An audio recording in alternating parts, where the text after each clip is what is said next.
The first sound was not the scream. The first sound was the buzzing of a fly, a fat, iridescent thing drunk on the cloying sweetness of the Mississippi air. It traced lazy circles over a porcelain teacup, its tiny legs skittering against the fine, hand-painted violets. The cup lay on its side in a puddle of cooling tea, a dark stain spreading like a secret across the Irish linen. The fly was patient. It knew the nature of stillness. Dr. Alistair Finch knew the nature of stillness too, but of a different sort. His was the practiced calm of a man who had looked into the open chests of cholera victims and held the hands of women birthing stillborns. Yet the stillness of this room, the grand dining parlor of Belle Reve, was a suffocating thing. It was a vacuum where sound and life had been. He stood in the doorway, his leather bag heavy in his hand, the scent of jasmine and death already clinging to his woolen coat. It was Easter Sunday, the year of our Lord 1851. The light, slanting through the towering French windows, should have been gentle, illuminating the resurrection of Christ in soft pastels. Instead, it was a harsh, interrogating glare, catching the dust motes, dancing in the air, and throwing the two figures at the table into sharp, terrible relief. Louis Devereux, heir to 1,000 acres of cotton and 150 souls, was slumped forward, his cheek pressed to the polished mahogany of the dining table. His perfectly coiffed hair, the color of wet sand, was just beginning to come undone.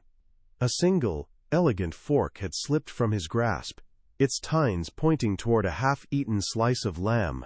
His eyes, the same startling blue as the Natchez sky, were open and vacant, fixed on nothing. His sister, Charlotte, was a more dramatic tableau. She had fallen backward in her chair, her head lolling at an unnatural angle against the brocade. The chair had teetered on two legs, a frozen moment of catastrophe. Her lace collar was askew, and a delicate string of pearls had broken, the luminous beads scattered across the bodice of her pale yellow dress like unwept tears. Her mouth was slightly agape, a small, dark O of surprise. The plate before her held a pristine, untouched biscuit. The patriarch, Antoine Devereux, stood by the mantelpiece, his back to the scene. He was a mountain of a man, his shoulders broad enough to carry the weight of his dynasty, but now they were bowed. He clutched a silver-headed cane, his knuckles white. He had not turned to look at his children since Finch had arrived. He had only pointed, his hand trembling. A sickness, he had rasped, his voice a dry rustle of dead leaves. Sudden, violent, God's will is a fearsome thing, Doctor. But Finch, a man of science who had studied in Philadelphia and listened to lectures on the new toxicology, did not see God's will. He saw something methodical. He saw the symmetry of it. Two heirs struck down at the same moment, during the same meal. His gaze moved past the bodies, past the grieving, silent father, and scanned the room. The silver was polished to a blinding gleam. The crystal goblets sparkled. In the center of the table, a lavish arrangement of Easter lilies and white roses drooped in the heat, their perfume thick and funereal. And there, standing by the sideboard, almost a part of the shadows, was the cook. Her name was Clara. She was a tall woman, her spine unnaturally straight, as if held rigid by some internal armature of pride or pain. She wore a simple gray dress and a white tignon that concealed her hair. Her hands were clasped before her, one over the other, perfectly still. She was not looking at the dead.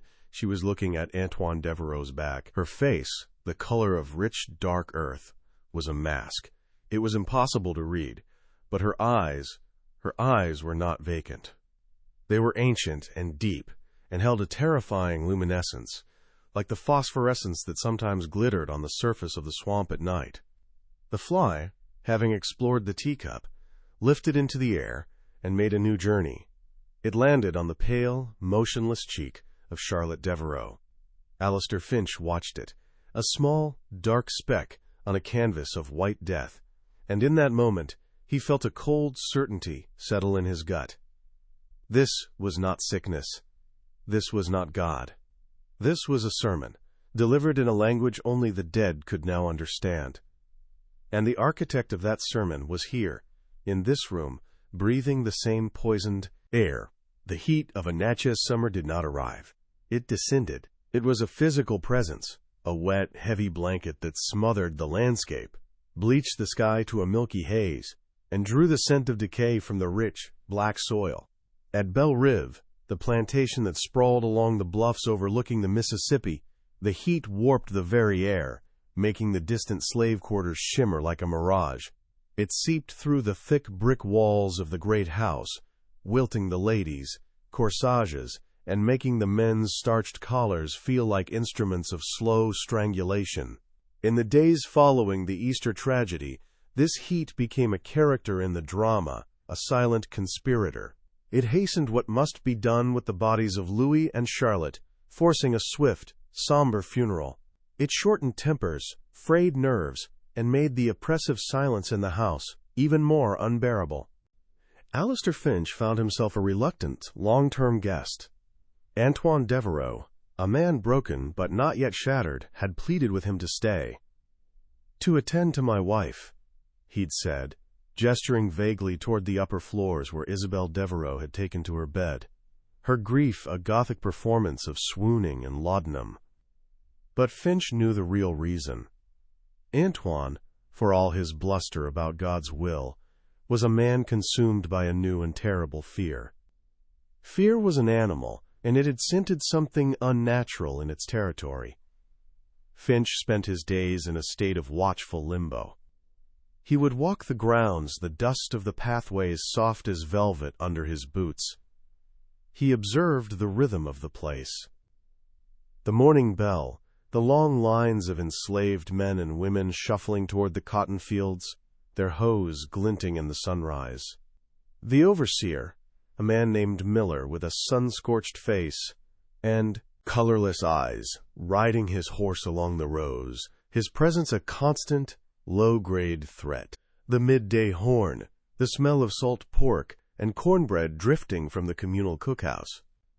The evening return, the figures silhouetted against a bruised purple sky, moving with a weariness that seemed bone-deep, eternal. It was a world built on a foundation of absolute control, every moment and every movement dictated. Yet, the poisoning of the Heirs was an act of supreme, terrifying rebellion.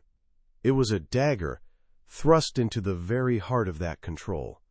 It whispered a truth that men like Antoine Devereux could not bear to hear, that you could own a person's body, their time, their labor, but you could not own their mind. You could not chain their soul. His investigation was a thing of whispers and shadows.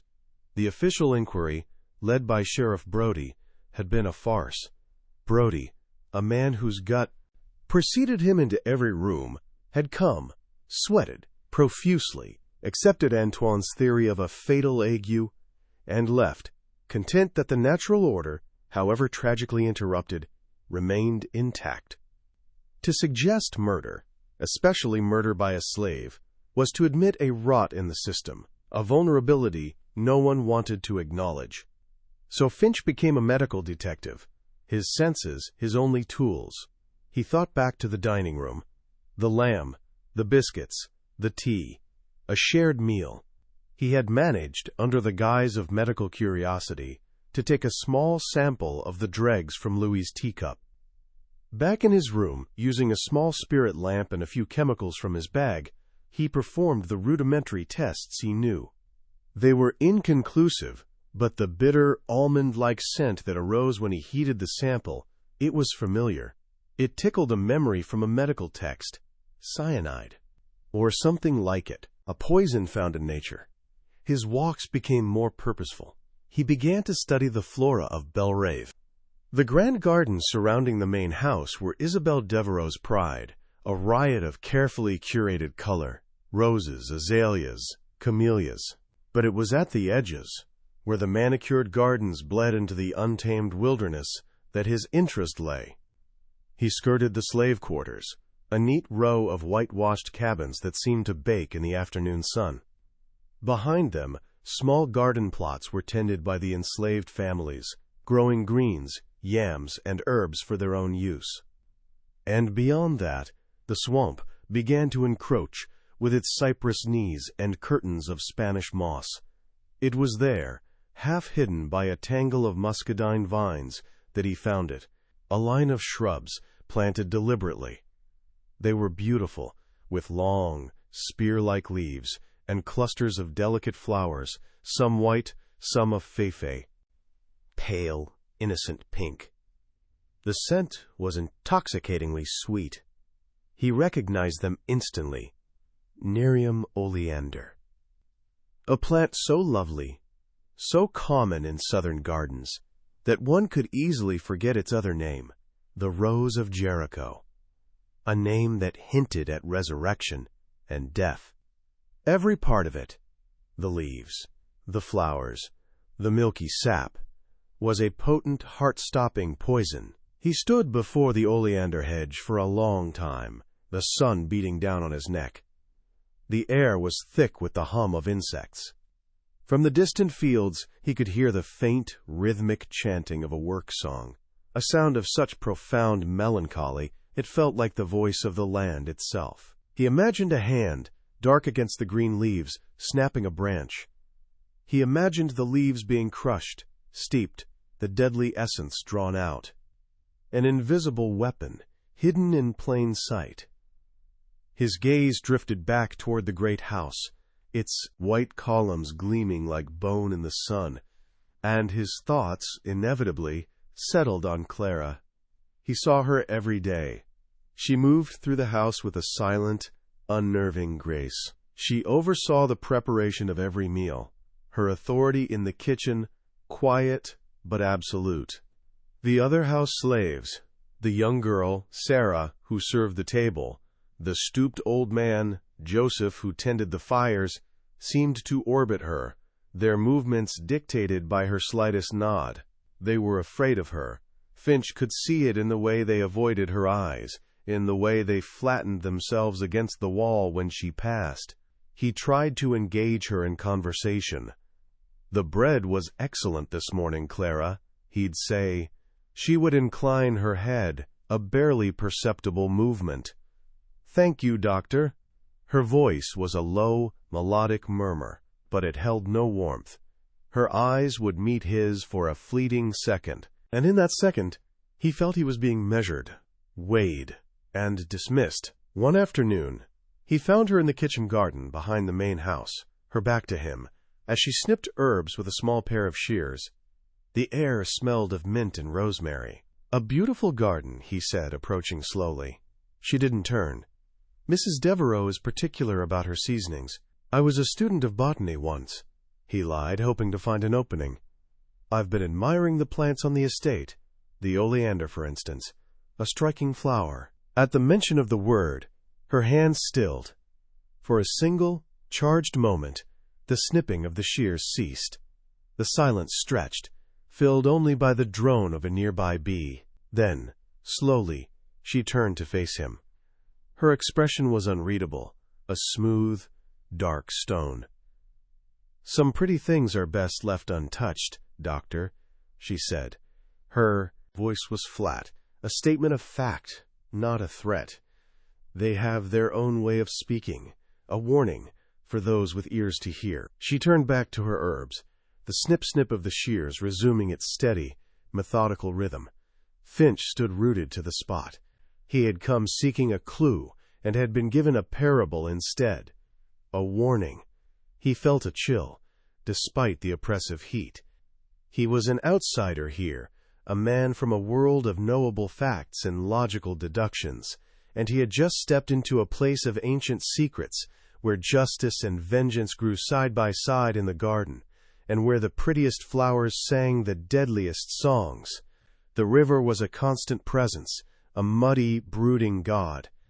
From the upper verandas of Belle Rive, you could watch it slide by, a relentless, shimmering expanse of brown water carrying secrets from 1,000 miles upstream and bearing them down to the Gulf. It carried cotton barges, showboats glittering with gaslights, and the occasional, grim flatboat piled high with human cargo, chained and bound for the markets of New Orleans. The Mississippi was the artery of this world, pumping the lifeblood of commerce and misery in equal measure. For Clara, the river was something else. It was a mirror and a memory. In its swirling currents, she saw the faces of those she had lost. Her mother, sold downriver when Clara was just a girl, her face a blur of tears and dust as she was herded onto a barge, her hand reaching back until it was just a small, pale speck. Her husband, Samuel, a strong, gentle man from a neighboring plantation, who had saved for years to buy his own freedom and hers, only to be accused of insolence by a drunken overseer and whipped to death, his body left in the sun as an example. The river promised to carry you away, but it mostly carried away what you loved. Her memories were not soft-edged things, worn smooth by time. They were shards of glass she carried inside her. They pressed against her heart with every beat, a constant, sharp reminder. She remembered the day Louis Devereaux, then a boy of 16, had first cornered her in the pantry. The smell of whiskey on his breath, the proprietary smirk on his face as his hands explored her body, claiming what he believed was his right. It was not the first time, nor the last. It was simply the beginning of a long, silent war she was forced to endure. She learned to split herself in two. The Clara whose body was a vessel for others, use, and the Clara whose mind was a fortress, a secret garden where she sharpened her hatred into a fine, cold blade. And Charlotte. Charlotte's cruelty was of a different vintage, more refined but no less venomous. It was the cruelty of casual dismissal, of public humiliation. It was Charlotte who had laughed when Clara's firstborn, a baby boy named Isaac, had taken ill with a fever. "They are like animals, aren't they?" Charlotte had remarked to a visiting cousin, loud enough for Clara to hear. "Their constitutions are so fragile, hardly worth the trouble of naming them." When Clara had begged for the doctor, Charlotte had waved her away, annoyed by the interruption to her needlepoint. "Let her brew some of her own concoctions. She's clever with herbs."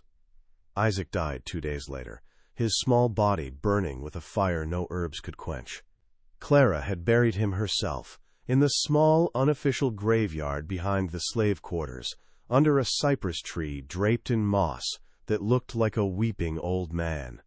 She had placed a smooth river stone on the small mound of earth. She had not cried. Her tears had frozen somewhere deep inside her, turning into something hard and crystalline. That was the day the idea, the seed of her sermon, had been planted. It was a dark, patient seed, and she tended it as carefully as she tended Isabel Devereaux's herbs. Her knowledge was her only true possession.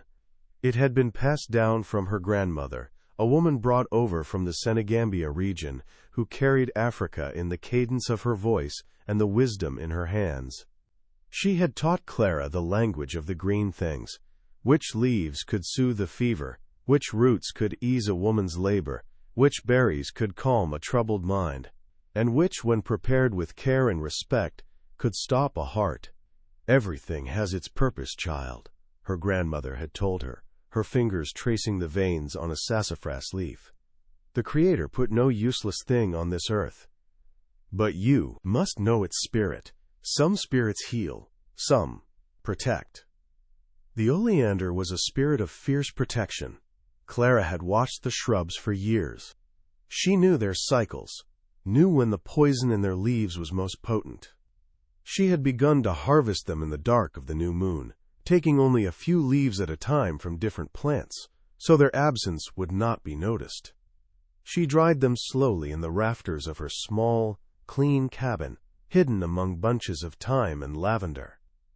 She ground them into a fine greenish powder with a stone mortar and pestle that had belonged to her grandmother, a sacred object she kept wrapped in cloth beneath a loose floorboard. The grinding was a ritual. With each turn of the pestle, she would whisper a name: Sanchek Samuel, Sanchek Samuel, meant sign. She ground her sorrow into the powder. She ground her rage, her humiliation, her years of swallowed screams. The grange poison was not just the essence of the leaf, it was the distilled essence of her life. She chose Easter for its symbolism.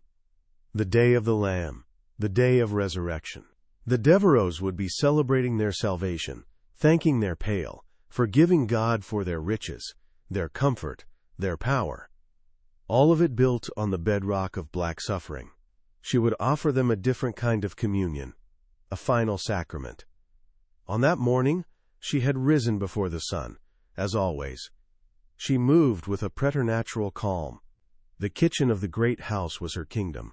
She stoked the fire in the massive hearth, the flames casting dancing shadows on the copper pots that hung from the ceiling. She prepared the breakfast with meticulous care. The lamb was roasted with rosemary. The biscuits were light and flaky. The grits were stone ground, creamy. And the tea, a special blend of oolong that Isabel Devereaux favored, was brewed in a silver pot.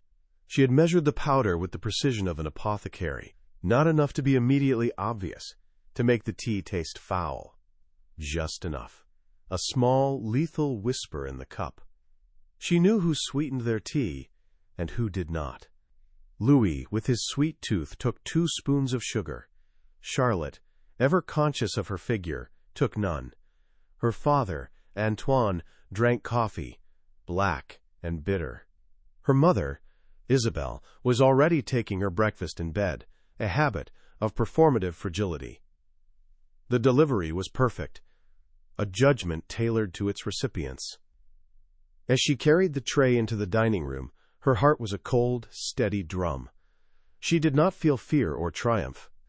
She felt only a great and terrible stillness, the calm that comes after a storm has passed, leaving the world scoured clean. She placed the plates on the table. She poured the tea. She watched Louis stir his cup, the silver spoon chiming softly against the porcelain. She watched Charlotte lift her cup to her lips.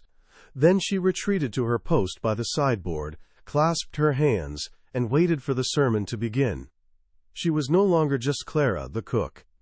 She was an instrument of a justice so old and profound it was written in the rings of trees and the memory of the river, and she was prepared for whatever came next. The house of Devereaux began to crumble from the inside out. The poison that had stopped the hearts of the heirs now seeped into the foundations of the family itself, a slow, corrosive venom. Antoine Devereaux, who had once strode his land like a king, now seemed to shrink within his own clothes. He wandered the halls of Belle Rive like a ghost, his heavy footfalls echoing in the unnatural quiet. He drank. Brandy in the morning, bourbon in the fosse, afternoon. Claret with a dinner he barely touched.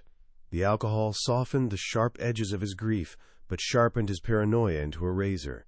He began to see conspiracy everywhere. He suspected business rivals from New Orleans, resentful poor whites from the countryside, even distant cousins with an eye on his estate. His fear, however, never turned inward, toward the silent, dark-skinned people who served him, who knew the intimate details of his life, from the way he liked his eggs to the secrets he whispered in his sleep. To suspect them would be to admit the entire structure of his world was a lie, a fragile fantasy built on a volcano of hate. So he looked outward, his accusations growing wilder, more desperate. Isabel Devereaux remained cloistered in her bedroom, a wilted lily in a darkened vase. The scent of laudanum clung to the hallway outside her door. She allowed no one to see her but Sarah, the young housegirl, and Clara, who brought her meals on a silver tray.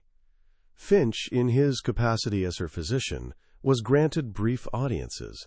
He would find her propped against a mountain of lace pillows, her face pale and drawn, her eyes wide and unfocused from the opium. "They were my jewels," she would whisper, her voice thin and reedy, "my beautiful, perfect jewels, and someone stole them."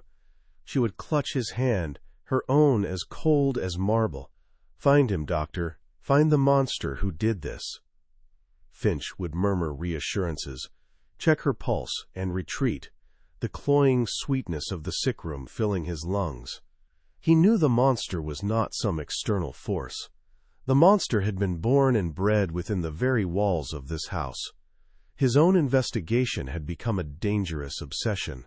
He was a man of logic adrift in a sea of unspoken rules and veiled threats. He felt the atmosphere of Belle shift around him. The initial deference shown to him as a guest and a doctor curdled into suspicion. Overseer Miller watched him with open hostility, his gaze a physical weight. Even Sheriff Brody, on a follow-up visit, had warned him off. "You're a northern man, Dr. Finch," Brody had said, mopping his brow with a stained handkerchief. "You don't understand our ways. Sometimes, tragedy is just tragedy. Best not to go stirring up snakes where there ain't none." But Finch had already seen the snake. He had seen its beautiful flowered skin, and he had heard its warning. He knew the path to the truth led through Clara. But she was a fortress, her walls smooth and high. He needed a way in. He began to spend time in the places she inhabited. The kitchen, the garden, the smokehouse. He did not question her directly, he simply observed, listened. The kitchen was her domain, a world of simmering pots and precise, economical movements. He watched her instruct Sarah on the proper way to polish silver, her tone patient but firm. He saw her slip an extra piece of cornbread to Joseph, the old fire tender, when she thought no one was looking. He saw small acts of kindness, of community, that existed in the spaces between the master's commands. He also saw the fear. A field hand was brought in one day, his back, a bloody crosshatch from Miller's whip. He had collapsed from the heat. Clara had tended to him, her movements swift and practiced. She cleaned the wounds with a rag dipped in boiled water and applied a poultice of crushed leaves that Finch didn't recognize. She did not speak. She simply worked, her face set like stone. But Finch saw the muscles in her jaw tighten, a flicker of something ancient and furious in her eyes. In that moment he saw past the cook, past the servant. He saw a queen in exile, forced to rule a kingdom of pain. His breakthrough came not from a person, but from a book. In Antoine's vast, neglected library, a room that smelled of dust and decaying leather, he found a collection of botanical texts. One evening, fueled by brandy and a growing sense of urgency, he searched for Nerium oleander. He found the entry in a heavy, German-published volume.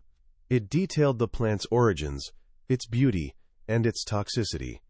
It described the symptoms of oleander poisoning: nausea, violent stomach cramps, a slowing of the heart until it simply stopped. And then he saw the footnote, a reference added by the English translator. Asterisk.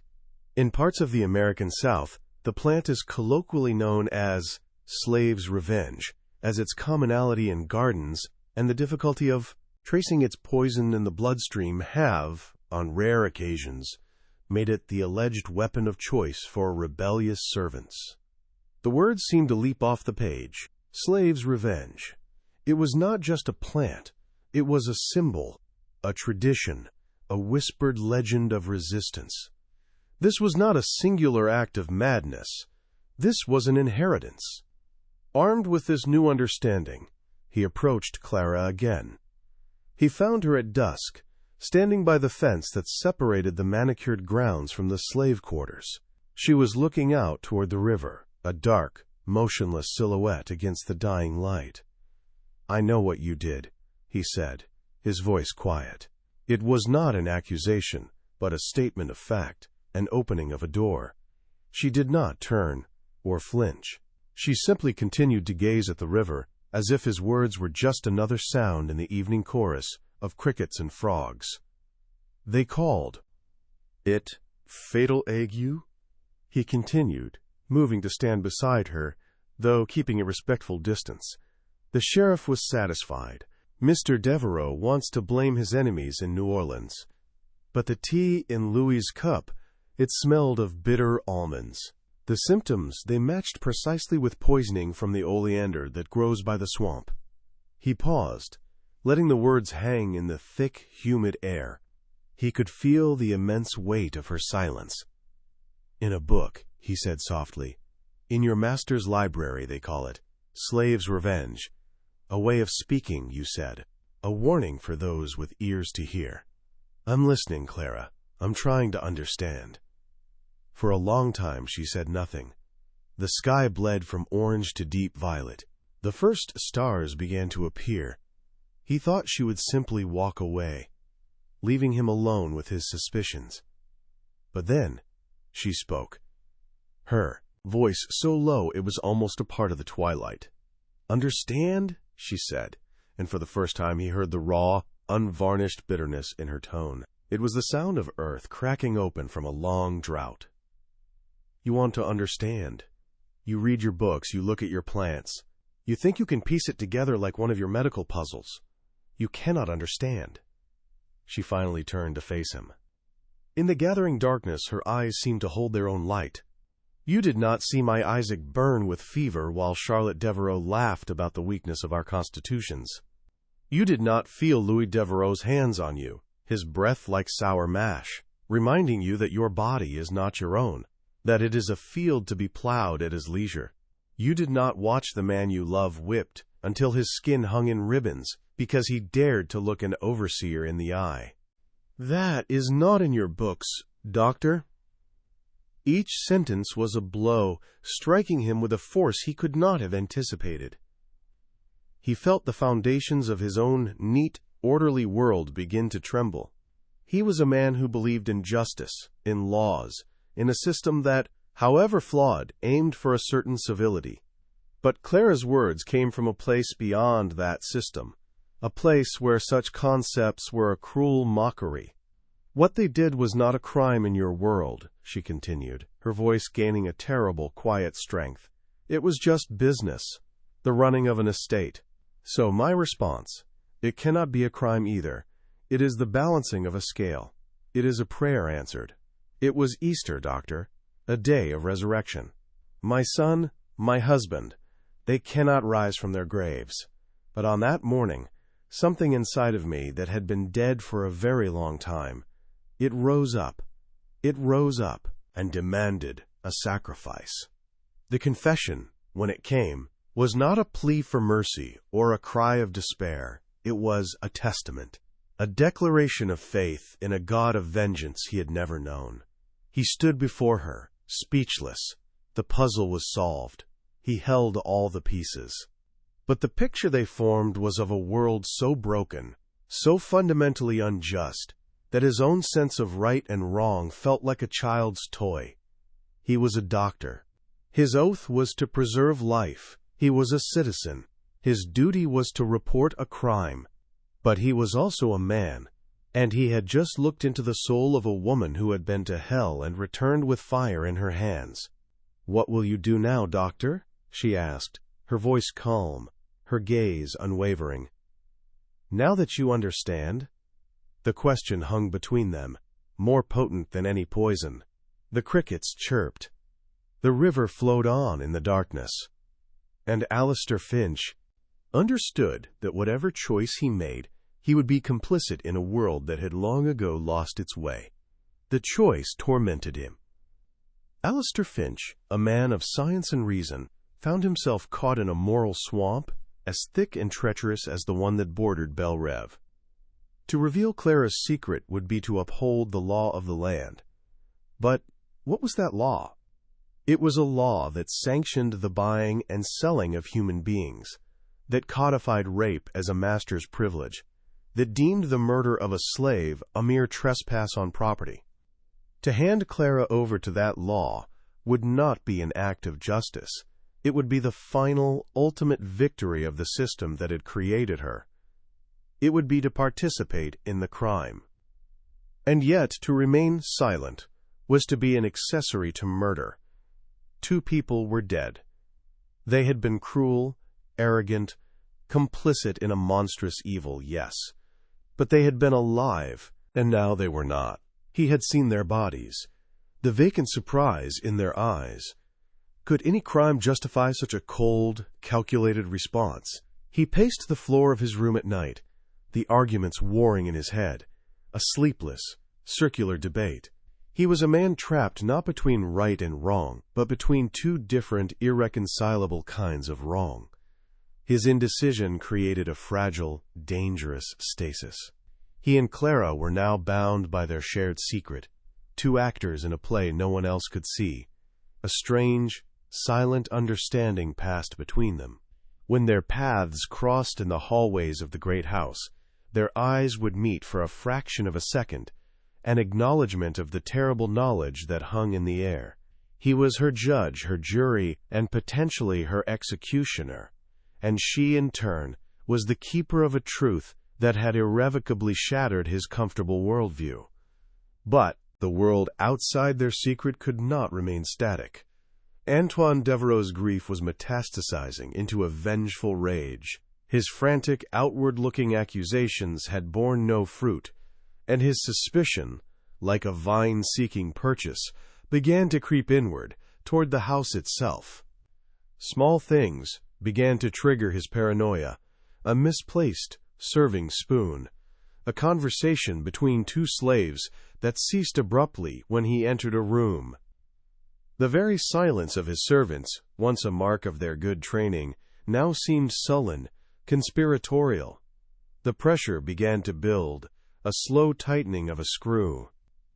Overseer Miller, sensing his employer's shifting mood, became more brutal.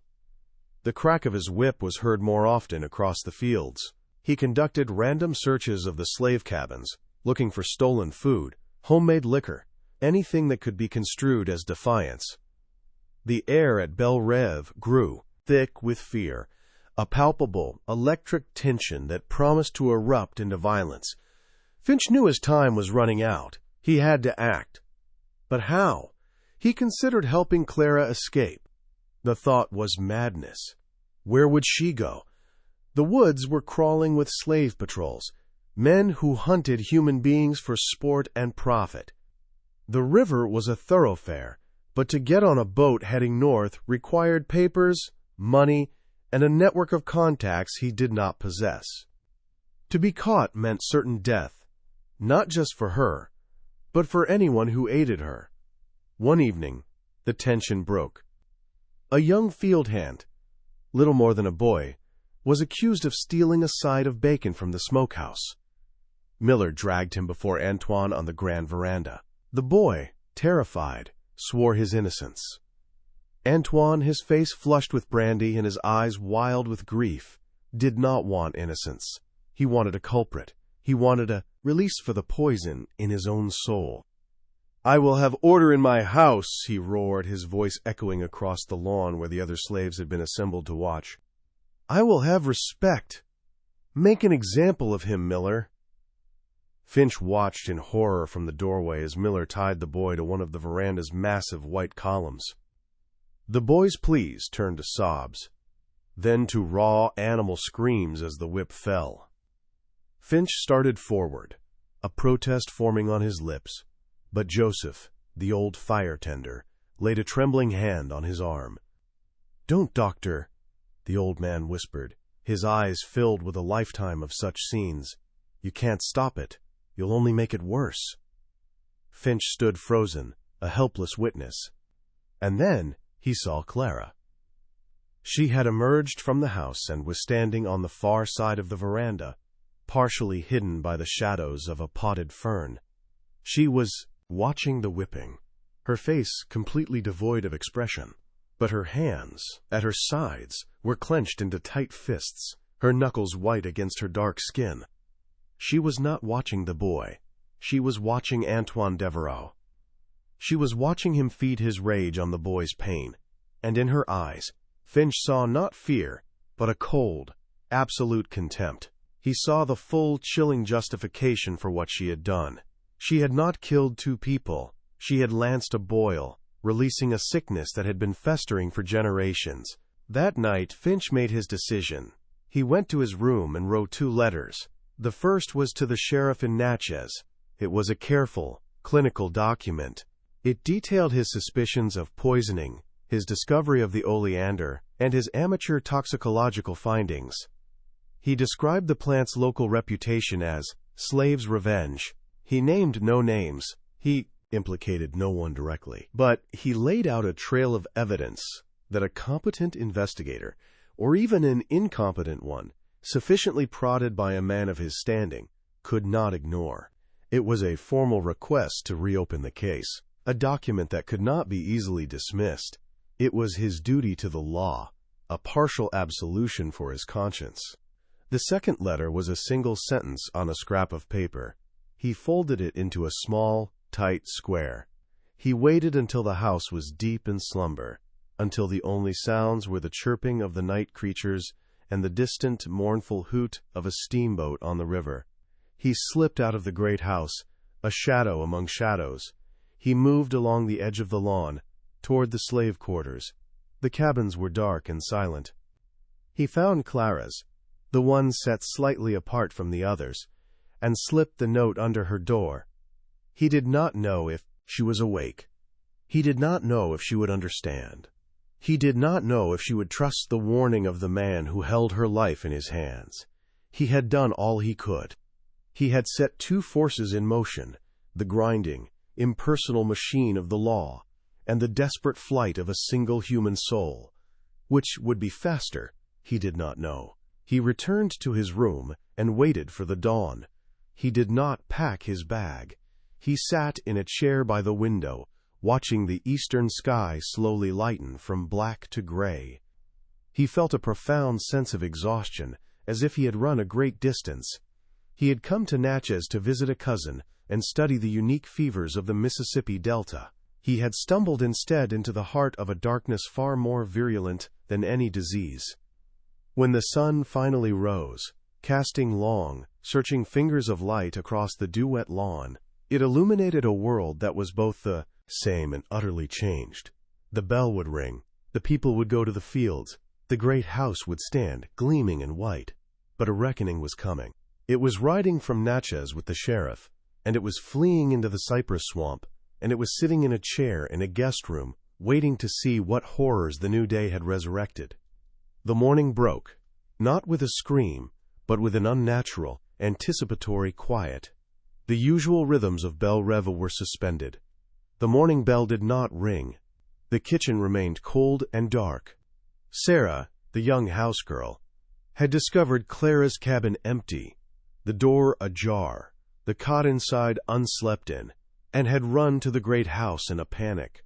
The news spread through the slave quarters in panicked whispers, and then to the main house, where it landed like a thunderclap. Clara was gone.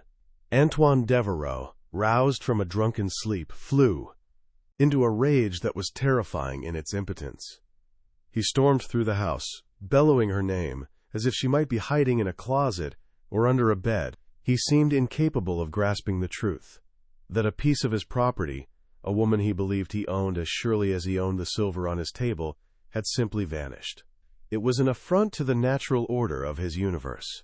Finch watched the chaos unfold from a distance, a knot of anxiety tightening in his stomach.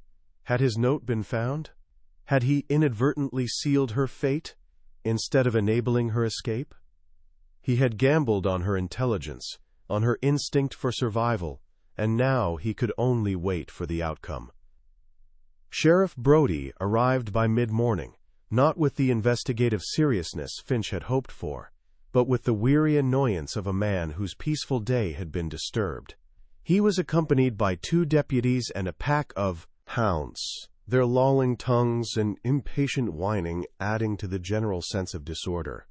Antoine, his face a mask of purple fury, immediately accused Clara of the poisoning. It was her, the treacherous witch. She's been here for 30 years, silent and obedient, and all the while she was plotting this. The pieces had finally clicked into place for him, not through deduction, but through the simple, damning fact of her flight. In this world, flight was an admission of guilt. Brody listened, his expression impassive. He glanced at Finch, who gave a slight, confirming nod. The sheriff sighed, the sound of a man accepting an unpleasant but necessary task. The hunt began. It was a grim spectacle. The hounds, given Clara's scent from a piece of cloth found in her cabin, cast about eagerly before finding a trail that led away from the quarters, toward the dense, foreboding line of the swamp. Miller, the overseer, joined the hunt, his face alight with a cruel excitement. Antoine, too old and infirm to ride, stood on the veranda, shouting instructions, his voice cracking with rage. Finch was compelled to join the posse, his presence as the expert from Natchez now a requirement. He rode a borrowed mare, feeling like a traitor. He was part of the machine he had set in motion, a hunter, tracking the woman he had tried to save. The air was already thick with humidity, and the sounds of the swamp, the croaking of frogs, the screech of unseen birds, seemed to mock their grim procession. The trail was easy for the dogs to follow at first, leading them along a deer path into the tangled undergrowth. The cypress trees rose around them like cathedral columns, their branches draped with Spanish moss that swayed like gray skeletal shrouds. The ground grew soft and spongy under the horses' hooves. The air smelled of mud and decay, of wet, living things and slow, patient death. They found the first sign of her about a mile in. A piece of her gray dress had been torn, caught on the thorns of a blackberry bush. The dogs went wild, baying with renewed vigor. Miller spurred his horse onward, a triumphant look on his face. "She's close!" he yelled. "She can't outrun the dogs!" But as they pushed deeper, the swamp began to fight back. The path disappeared. They were forced to dismount, leading their horses through knee-deep, stagnant water that teemed with invisible life. Snakes slithered away from their approach. Mosquitoes rose in whining clouds, biting at any exposed piece of skin. The dogs grew confused, their frantic snuffling and whining indicating the scent was growing fainter, dispersed by the water. Clara, it seemed, knew the swamp. She was not running blindly. She was moving with purpose, using the landscape as her ally. She was of this place in a way these white men, who saw it only as an obstacle or a resource, could never be. They found a second sign hours later, as the sun reached its zenith and beat down through the canopy, turning the swamp into a sweltering green cauldron. It was one of her shoes, stuck deep in the mud near the edge of a bayou. Had she lost it or left it? Was it a sign of her desperation or a deliberate misdirection? The dogs, exhausted and frustrated, splashed in the water, their sense of the trail completely lost. Sheriff Brody called a halt. He was covered in mud and insect bites, his uniform stained with sweat. His enthusiasm for the chase had long since evaporated. "She's gone to ground," he declared, wiping his face with his sleeve. "The water's taken her scent. She could but be anywhere." Miller protested, wanting to push on, but the futility was obvious. The swamp was a labyrinth, vast and indifferent. To search it without a clear trail was impossible. A person could disappear in there and not be found for 100 years. The posse turned back, a defeated, bedraggled procession. The ride back to Belle Reve was silent, the men lost in their own thoughts. Finch felt a sliver of hope. She had made it. She had been swallowed by the wilderness, leaving behind only a scrap of cloth and a single shoe, like a character in a fairy tale. She had become a ghost. But when they emerged from the tree line, blinking in the harsh afternoon sun, they saw a small crowd gathered by the riverbank, not far from the main house. Joseph, the old fire tender, was pointing, his hand shaking. Sheriff Brody spurred his horse forward. Finch followed, his heart sinking with a cold, sickening dread. Floating near the shore, snagged on the roots of a willow tree, was a body. Or rather, what was left of one. It was impossible to tell how long it had been in the water. The great, slow-moving river had done its work. The flesh was bloated and discolored, the features erased, but it was the body of a black woman, and she was wearing a simple gray dress identical to the one Clara had worn. "It's her," Brody said, his voice flat with a grim certainty. "The river got her. Tried to cross, maybe, or just gave up. Either way, the matter's closed." Antoine Devereaux was summoned. He stood on the bank, leaning heavily on his cane, and stared at the grotesque, floating thing. He said nothing. There was no triumph in his expression, no satisfaction, only a hollow, empty weariness. The object of his rage had been stolen from him, claimed by a power far greater and more final than his own. Finch looked at the body, and then at the faces of the assembled slaves. He saw grief in some, he saw fear, but in the eyes of old Joseph, as they met his across the grim scene, he saw something else. He saw a deep, profound, and impenetrable secret. The body was pulled from the water and buried in an unmarked grave. The official cause of death was listed as drowning. The case of the poisoned heirs of Belle Reve was officially, and conveniently, closed. Clara of Natchez, the cook who had served a final, terrible sacrament on Easter morning, was declared dead. But Alistair Finch, as he finally packed his bags to leave the cursed plantation, was not so sure. The body in the river felt too easy, too neat. The swamp was that way. The river was this way. Had she doubled back? Was it a decoy? A final, brilliant misdirection from a woman who had planned every other detail with such meticulous, cold precision? He thought of the single shoe left in the mud. He thought of the unreadable expression in old Joseph's eyes. He left Belle Reve with more questions than answers. He left a house not cleansed, but haunted, by the ghosts of its children, and by the far more powerful ghost of the woman who had judged them. As his carriage pulled away, he looked back at the white columns, already seeming to shimmer and fade in the oppressive heat. He thought of Clara. Was she lying in the cold mud at the bottom of the Mississippi, her sermon silenced forever? Or was she, at that very moment, moving north under the cover of darkness, a free woman with a new name, carrying the memory of her vengeance like a dark, protected flame? The river kept its secrets. The swamp held its tongue.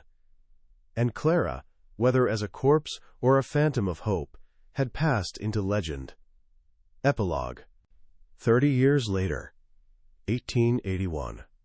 The man who calls himself Alistair Finch sits at a desk in a book-lined study in Boston. He is old now. His hair is a drift of white. His hands are gnarled with arthritis, but his eyes, behind spectacles, are as clear and observant as ever. The war came and went. It swept through the South like a fire, burning away the world he had once known, the world of Belle Reve. He had served as a field surgeon for the Union, stitching together the bodies of boys who had died to settle the question that had tormented him in that grand, haunted house. He had seen enough death to last a dozen lifetimes. The Devereux dynasty is no more. Antoine died a few years after the war, a broken, bankrupt man, his lands sold off, his fortune gone. Belle Reve itself still stands, but it is a ruin. A letter from a colleague in New Orleans described it. The roof caved in, the columns, stained and crumbling, the fine gardens choked with weeds and muscadine vines, and, the letter noted with a touch of Gothic flair, the oleander bushes, once confined to a neat hedge, have grown wild, spreading across the grounds in a riot of beautiful, poisonous bloom. He has never written down the full story of what happened that Easter. He has kept Clara's secret, his own complicity locked away. It is his penance and his burden. But, sometimes, on quiet nights when the wind rattles the windows, he takes out a locked journal. In it are the notes he made at Belle Reve, the sketch of the oleander leaf, the pressings of its flowers. He often wonders about her true fate. Over the years, he has heard whispers, rumors that drift up from the South like ghosts. A story from an abolitionist group about a woman who escaped from Mississippi, a master herbalist who became a vital conductor on the Underground Railroad, known only as the Healer. A tale told by a Freedmen's Bureau agent of a fierce, quiet woman in a settlement in Ohio who taught others how to read and write, and who never, ever spoke of her past. Are any of them Clara?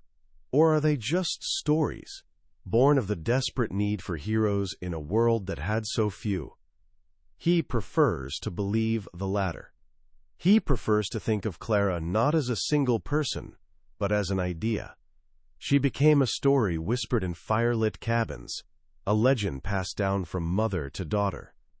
A story of resistance that did not involve grand armies or political speeches, but a simple, terrible act of culinary justice, a warning that the most silent servant may have the loudest voice, and that in the garden of oppression, the seeds of vengeance will always grow.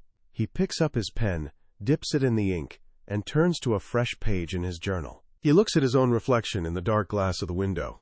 He sees a man who went south to diagnose a fever, and instead was forced to diagnose a nation's soul. The poison at Belrive was not, in the end, confined to a teacup. It was in the air, in the soil, in the very heart of a beautiful, monstrous system. It infected everyone, the master in his parlor, the overseer in his saddle, the doctor in his guest room, and it created women like Clara. Women who, when robbed of justice, would brew their own. He begins to write, not a clinical report, but a narrative, a history, a eulogy. He writes of the heat, and the river, and the scent of jasmine and death. He writes of the two still figures at the Easter table. And he writes of a woman who stood in the shadows, her face a mask, her eyes holding the ancient terrible light of a star that has long since collapsed, but whose judgment continues to travel across the darkness, forever. He does not know how the story ends. He only knows that it must be told.